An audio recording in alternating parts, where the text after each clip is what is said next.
You guys honestly made this possible with me. I also want to thank all the speakers who took the time to be here today because they literally came here on time. They did their work. They talked. They're gonna talk. I know it's a lot of like nerves come up, especially talking with people. So I just want you guys to know that we appreciate you guys for being here. I also want to thank all the Her Collective members who are here today. I know I see some of you guys here, so I just want to say thank you for just coming in. And for, any friends, family who are here today as well, thank you for coming. Um, let's just get right to it. So we are going to start with a small activity. It's going to be really fun.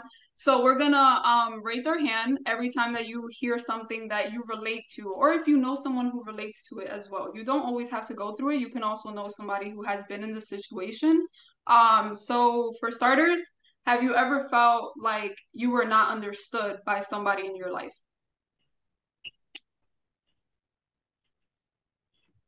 Okay.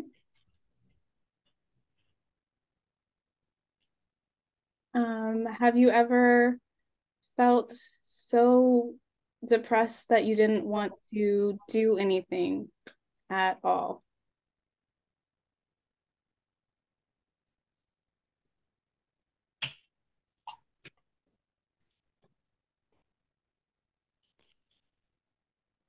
Um, have you ever felt unsafe or currently feel unsafe showing your emotions?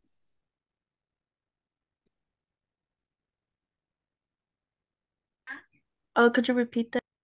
Have you ever felt unsafe currently or in the past not being able to show your emotions?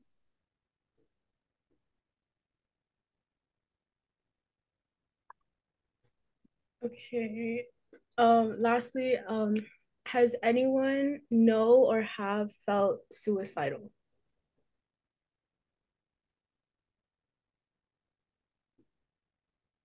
Oh wow. Okay. Okay, so let's keep going. Okay, so we have some rules, and just to show everybody some respect, please, the speakers, I would just ask all of you guys to mute your screen while your speaker is speaking. We are gonna have questions at the end. It will be timed, and everybody will have the chance to ask each speaker some questions. And if you do leave during anyone's time speaking, please just turn off your camera, and that's all. And the event schedule will be the speakers first. They'll be speaking from like 5 to 10 minutes about their story. And then there will be questions. There will be like a little timer, like max 3 minutes. So you can have an opportunity to ask them a few questions. And then at the very end, make sure you have a paper and pen available since we're gonna do a little note to your younger self at the end. Okay, so I'm gonna give you guys 3 minutes to go get a paper and a pen just so you can have it with you when we do the activity at the end. So you won't need it right now, you'll need it later, but you guys can just go get it and just have it with you.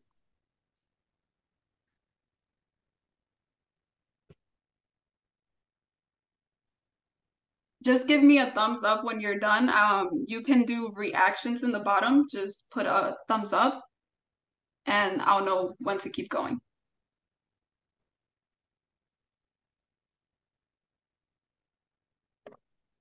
Okay. Okay, thank you. I see you, Giselle.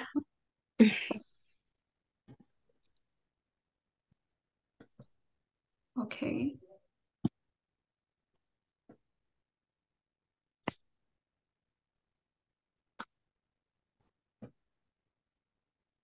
Okay, Jasmine, Abby, Brian. Okay.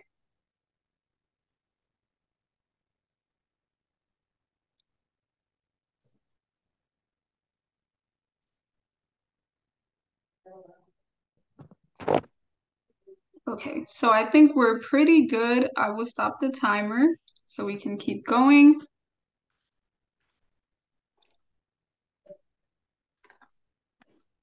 Okay. All right, so we have some amazing speakers that are coming that have taken the time to share their stories. This is the list, the order that they'll go in. We're going to start with Reish, then Trey, Abby, Celeste, and Giselle. And we're just so honored to have them speak and to share their stories with you all. All right, so we're going to welcome Reish. Reish is a PCOS wellness and lifestyle coach. She creates content to entertain and inspire PCOS women all around the world to healthily manage their PCOS symptoms and deal with life as a PCOS girl. She hopes to continue to be the change she wished to see growing up. So now I'm going to turn the floor over to Reish so we can hear her story. Thank you so much, Kara, for introducing me. Hi, everyone. I'm Reish. Do we have any PCOS girlies in the building? Anyone having PCOS here? Anyone that don't know what PCOS is? You can just raise your hands. Let me see those hands. Okay. So PCOS is a hormonal condition that affects women. So basically, there's just an imbalance in your hormones. And due to that, you get symptoms like hairs all over your face and your body, like extra hairs, irregular periods, extreme fatigue, anxiety, depression, a lot relating to mental health. And you can also have like sleeping problems, insomnia, just a number of issues that affect us on a daily basis.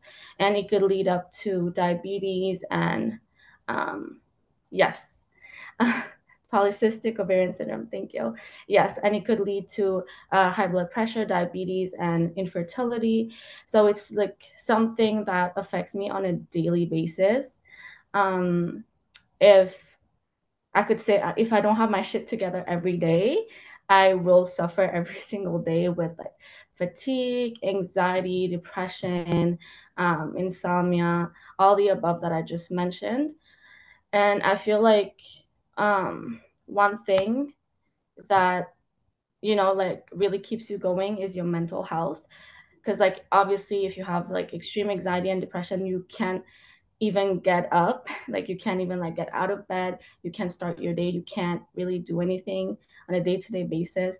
And because of the lack of awareness about mental health that we've had for decades and decades, and so I'm really like honored to be here. Thank you, Her Collective, to like invite me and get the chance to really talk about this, because it's such an important topic and everyone deserves to be heard and everyone deserves to be felt and have someone to talk to, have someone be there for them. So I feel like you could be that change, we could be that change together. um, but yeah, so since that's been affecting me since I was 13 years old, I was okay. I forgot to mention, like, you get really overweight because the main symptom that we have is insulin resistance, which relates to your blood sugar, so your glucose levels. So you gain weight really, really fast, and it affects like 70% of PCOS women. So, being overweight, not looking like a girly girl, I was like heavily bullied. Like I couldn't like find someone that felt like me and could tell me, you're okay, like you're perfect the way you are. Now I'm getting emotional. um, but yeah, that's pretty much what I want to say, like always like be yourself, reach out for help.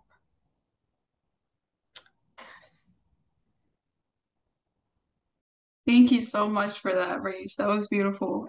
If anyone has any questions, you can go and raise your hand. If you want to ask her any questions about her story.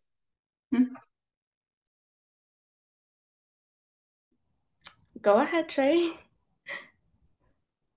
All right, cool. Well, first off, again, I appreciate your presentation as well. PCOS, I didn't really know much about until I started talking with certain people. But my question I have for you too would be, what would be maybe like 3 major signs you would give someone or tell someone to look out for when trying to identify if you have PCOS? Oh, so there's actually like 3 signs that will tell you that you have it. So one will be irregular periods. The other one would be hyperandrogen, I can't even. So extra androgens in your body. So basically, because we have an imbalance in hormones, we have extra testosterone, so extra male hormones. So that will result in the extra hairs all over your body, hair loss, and male-like baldness, right? So you lose a lot of your hair.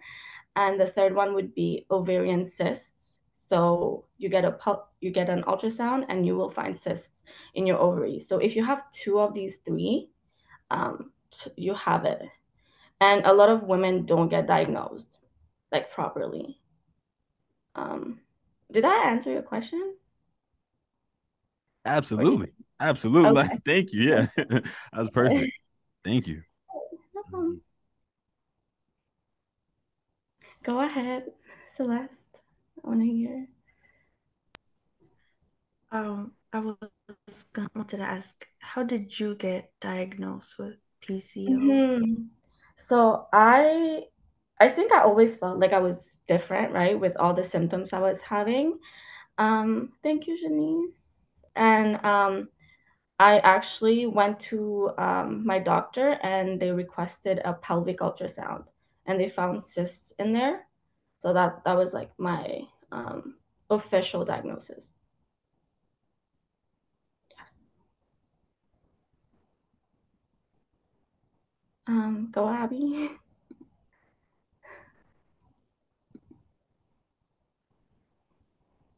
Oh, what would you say is your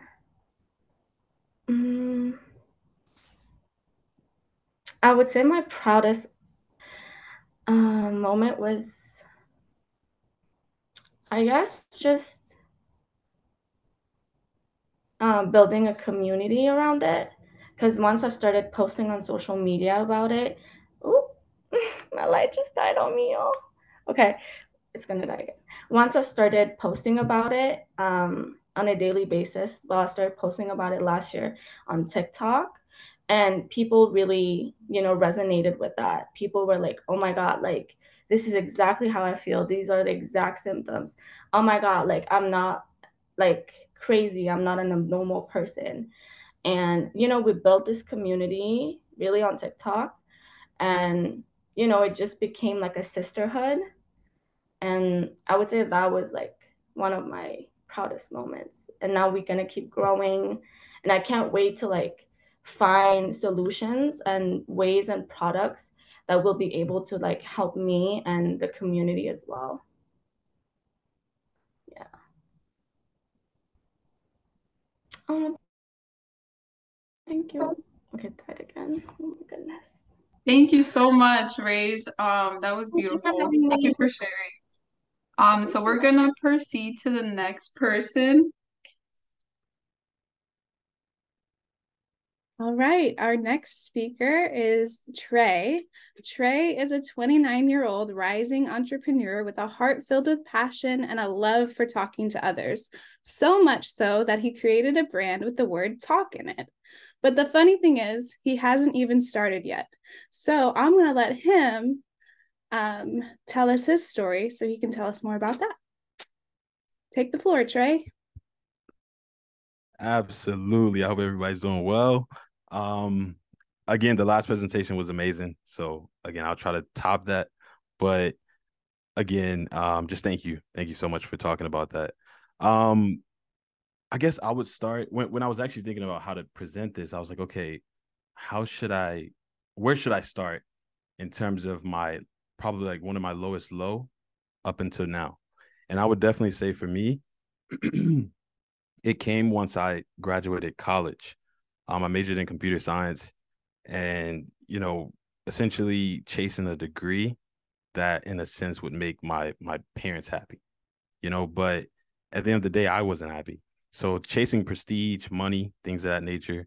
But eventually as anyone knows, when you chase those type of things, eventually they don't really lead to happiness. You just feel even more empty. You have just money in your pocket. And so eventually when COVID hit, I was working in IT, and the company I was working for eventually started doing layoffs. And so I ended up being one of the people they laid off. And when that happened, like I was reading this entrepreneurial book at the time. I would like literally go and take breaks in my car because I was miserable with the job. So I would just go in my car and just read this book, hours on end or minutes on end until my break was over. And then eventually when they laid me off, I saw it as an opportunity to take a leap, to start two companies.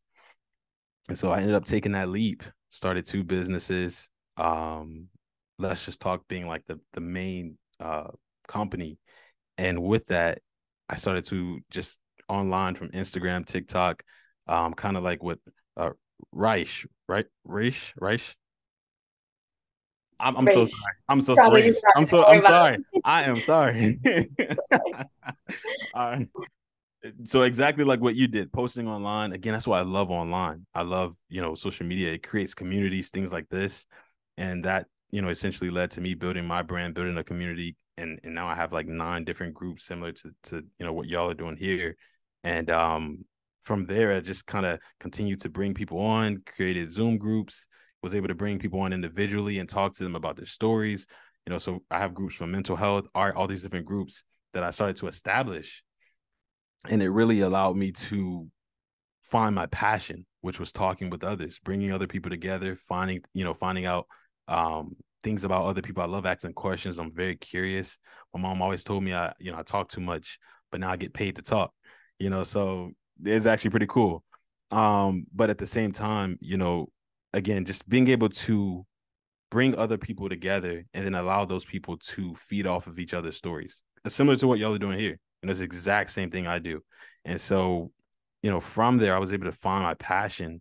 And every day now I get to wake up and kind of just dive into this passion and do this, so much so to where I ended up meeting Z, and she ended up inviting me on this, this event. And so this is my first event I'm speaking at. But again, being a rising entrepreneur, something like this is huge. It's like, man, my content resonated with her.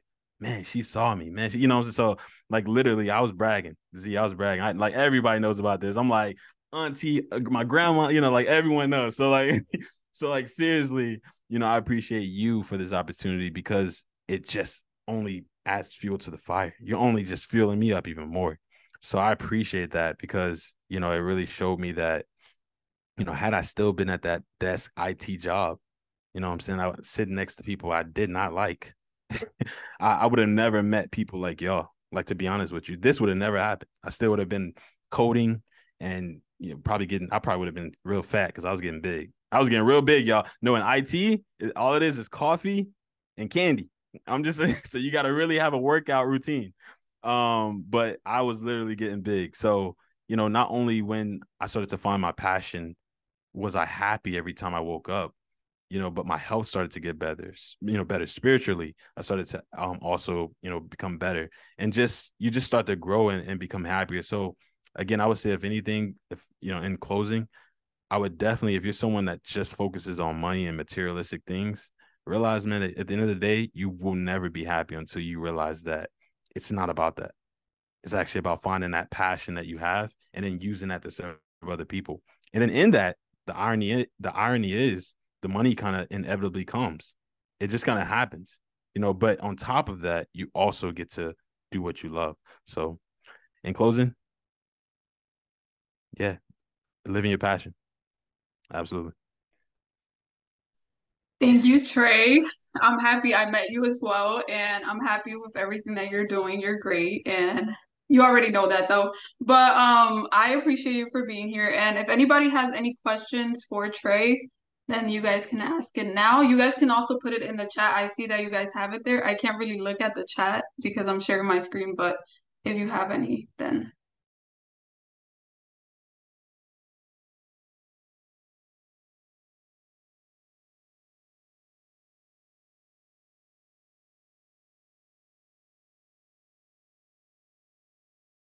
I see like 3 hands.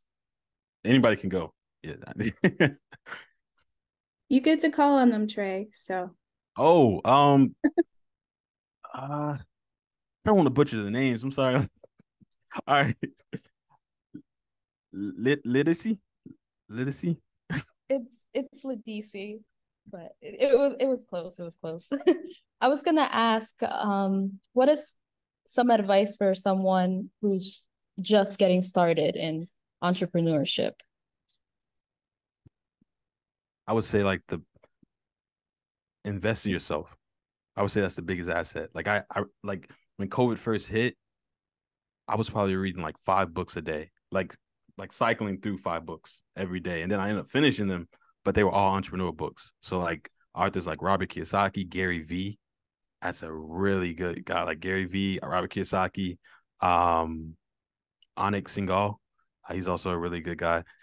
Just a lot of those guys, like just investing in your mind, I would say, because your mentality is what's going to help you stay on the track. Because it's really all up here. You're fighting yourself every freaking day. That is honestly so true. Just like becoming confident in what you do, finding like what makes, I guess, what drives you, I guess. Exactly. And don't care what people think. That's my biggest tip. Do not care what people, you get that out. That's the hardest part. That's the hardest part. Yeah. But you have to keep doing things like this, and that'll help you. So it's just practice. It's. Yeah. Thank you so much. From your mom all the way to Nicholas 92 online. Like both of those. Do not care what they think. Seriously. Yeah, that's very true.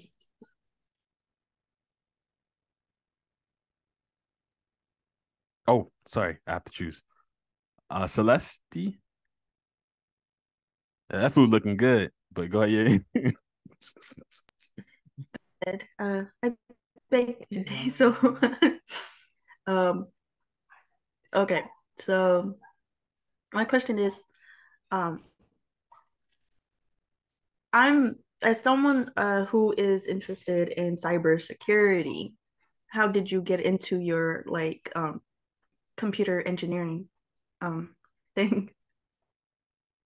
Well, I mean, again, I would say for me, it was definitely just chasing the bag. I was chasing money. And, so again, obviously, graduating from college and things of that nature. If you are looking to get into some form of tech, I would definitely say gain experience, because you can literally do it without a degree. I spent 4 years and I got a lot of debt, but literally you can have certifications and you can get just as equal of a job as someone who has a degree in computer science. Computer science, I don't think you really need a degree for sure. So experience, internships, you definitely want those things because that's what people look for. Would those be valid enough if you get like, if I do like, I don't know, like this, like these boot camps or Absolutely. Yeah, exactly. Boot camps, even if you're just spending time playing with different things yourself. But again, it goes back to passion. So you're only going to really stay consistent and do it if you love it. But if you do love it, and it sounds like you do, you seem pretty curious, then yeah, go all in. I salute you. And again, just finding out different things. YouTube and Google. That's literally what got me my degree. At the end of the day, yeah, YouTube and Google. Yeah. Yeah, the professors suck. At least mine did. Reish? I said it right? That's You almost got it. It's Reish. You almost got it. What was the scariest thing for you, like switching from, that job that was getting you the bag to like kind of like starting from not like zero, you know what I mean? When you start like going online, right? So like what was what was the scariest part of that? And how did you get yourself to like keep pushing and keep going? And like where do you see yourself? Like what is the ultimate like like cool. Self-fulfilled, like you accomplished everything you wanted point? Hey, yo, those are great questions. I ain't gonna lie. Like you're wrong for that. All right, let me see. All right. I would definitely say like for me, the scariest thing, to be honest with you, I don't think I was scared. I'm like, this has been me since I was like little. I've always been this way. So like I'm very extroverted. I talk to my DMs are crazy. Like people talk to me all day long, and then they always want to talk to me. So literally, my brand is Let's Just Talk Trey. But so I would say in terms of fear, I think what kept me from that was what I couldn't control, which was like being raised by an amazing mom. Like my mom, and I'm not gonna hover on this too long because I'll start crying. So I'm not even gonna do that. But my mom, like when I tell you I've been raised by incredible, like when you have a parent that instills confidence in you, you don't really need it from anyone else. And so literally you don't really care what the people think, because it's just like, man, like I have a mom who's constantly pouring into me. Like, you know, whether I had a job or whether I didn't have a job, whether I had money, whether I didn't have money, or whether my grades were bad, whether they were good. Like most parents beat their children down, right? Oh, you need to do, you know, but my mom, she's just either way, she's pouring in. She's pouring in. She's pouring in. She's pouring. And so I've always had that. So I feel like in some sense, I have an obligation to pour into other people, because some people never had what I had. Most people don't. So I would say, yeah, exactly. Most people don't. So like literally, you know, I would say fear was eliminated. Like I entrepreneurship was like probably what I was born to do, if anything. But your second question was, I'm sorry, could you repeat it? Oh, the second question was I kind of forgot. What did I ask? It was think good. like what was the transition into, and then like where do you see yourself, like what's the top looking for you? Exactly. The transition was smooth. And smooth, but then not at the same time. So it was an internal battle. You know, it was an internal fight, and it still is, right? It's you're gonna always be fighting with yourself, but the voices are just quieter. They're louder in the beginning, but as you keep ignoring them and keep pressing on, you start to ignore yourself, the voices in your head, you know, that other people put in your head, rather. And then as for the top, or what's the top for me? To be honest with you, I don't think there's a top. You know, I enjoy doing that. I hope I do this until I die. And that's what I mean by passion. Like, I think a passion is something that you would do until you die. So I don't think I could ever stop, for sure. Oh, thank you. Thank you. Yeah. Sarah, I see you. Can y'all hear me? Hello? Absolutely. Okay. Sorry, I kind of don't have a voice right now. Oh, you're fine. But I just wanted to say thank you for sharing first. It is kind of funny because my significant other, he's gained a lot of experience through doing sales, and like he builds computers and PCs and everything, has no college degree, and he's a network engineer and he works from home. We both work from home. And I can relate to the, chasing the whole degree thing, and like just for the title, if that makes sense, because I'm actually a nursing school dropout. um, I don't say it too proudly. I'm working on it with my therapist, trying to, make more peace with it. Like I'm at peace with it, but like when I look at my debt, I'm like, this is not okay. And I don't even have something to show for it. But I mean, I was able to take that, and I now work from home and health insurance and helping people every day. But it's so true when you say like a degree doesn't equal happiness, you know? No.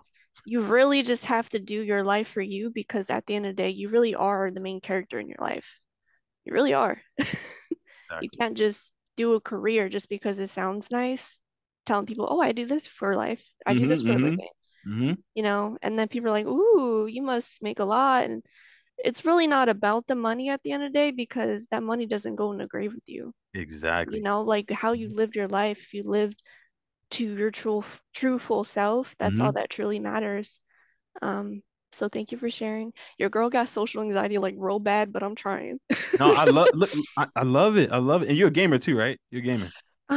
Maybe a little. Maybe a little. No. Hey guys, I don't mean to be that person, but we're just trying to get to the other speakers. Absolutely. We are in a time limit, yeah. I do really quickly, just since Brian has been waiting with his question in the chat. Yeah. I want that one to get answered. So I'm just gonna, this will be the last question. So Brian asked, what is your favorite thing about your life currently besides speaking with others?